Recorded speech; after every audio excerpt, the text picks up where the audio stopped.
Have you ever found yourself in a moment of complete despair, wondering what the point of it all is?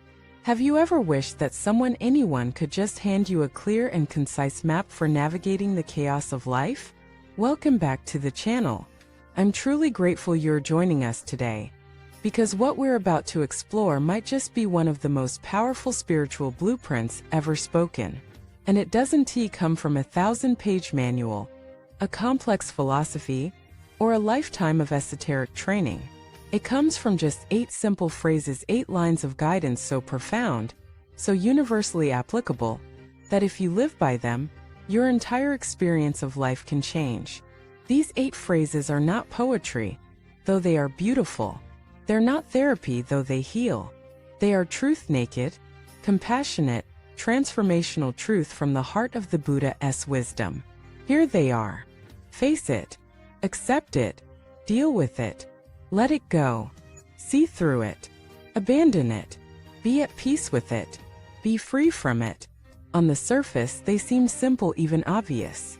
But as we begin to unpack each one, layer by layer, you'll see that these aren't just words, they are stepping stones across the raging river of suffering.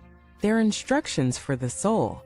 And more than that, they're a mirror in which we can see ourselves not as broken, but as whole, not as victims, but as powerful participants in our own liberation. Let us begin with the first. Face it. This is where everything begins.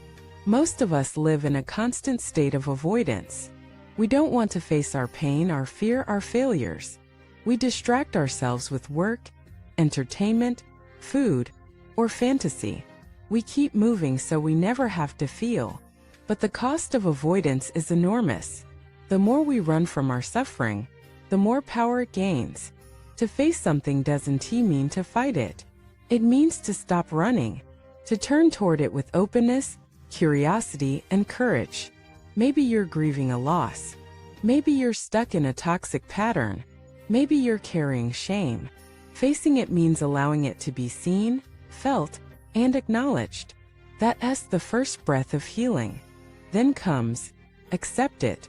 Now this doesn't mean you approve of the pain or invite it to stay. It means you stop pretending it shouldn't be there. You stop arguing with reality. You accept that what is. This is radical honesty. This is the moment you stop saying, "Why me?" and start saying, "Okay, this is what's here. Now what?" Acceptance is not resignation. It's the doorway to action. Because only what we accept can we begin to transform. Next, deal with it. This is where the real work begins. This is where you pick up the tools of compassion, clarity, and courage and begin to respond to your situation with wisdom. Dealing with it might mean setting boundaries. It might mean going to therapy. It might mean apologizing. It might mean meditating through the fire of your emotions. It's different for everyone.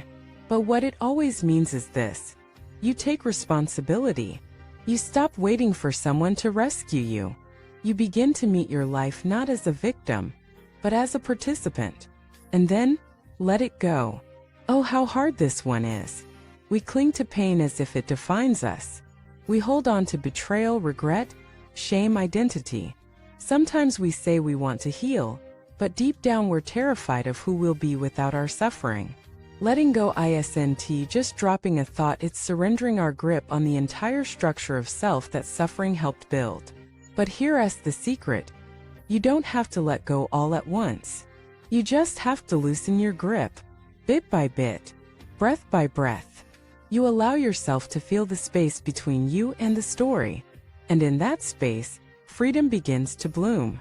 Then, see through it. This is where wisdom enters.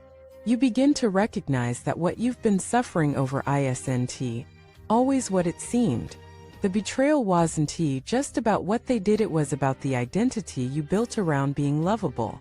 The failure wasn't just about the job, it was about your belief that worth is tied to achievement. Seeing through it means peering behind the curtain of your thoughts, beliefs, and emotions and recognizing the deeper patterns, the karmic roots, the illusions of permanence and control. This is when the pain begins to lose its grip, not because it disappears, but because you see its emptiness. Then, abandon it. This doesn't mean denying or suppressing, it means walking away from the habit of feeding the pain. It means choosing not to tell the same story again. It means refusing to keep picking the scab. You don't abandon the truth, you abandon the narrative that keeps you stuck. It's not a dramatic act. It's a quiet choice made again and again. You say, I see this thought, this feeling, this memory, and I choose not to indulge it. Over time, the mind begins to obey. The patterns weaken. The heart opens. Now comes, be at peace with it. This is the fruit of all the work that came before. You find yourself able to sit with the ghost of the old pain and feel okay. You're not in denial. You're not pretending it didn't happen. You're just no longer defined by it. You don't need it to change. You don't need it to disappear. You can smile at it and say, thank you for teaching me. That is peace. And finally, be free from it. This is the great liberation. Not in the sense of erasing your past, but in the sense of no longer carrying it. You become light. You become vast. You look at the storm that once tore you apart, and it feels like a distant echo. You bless it.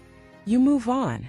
And that, dear friend, is the journey these 8 phrases offer. 8 steps.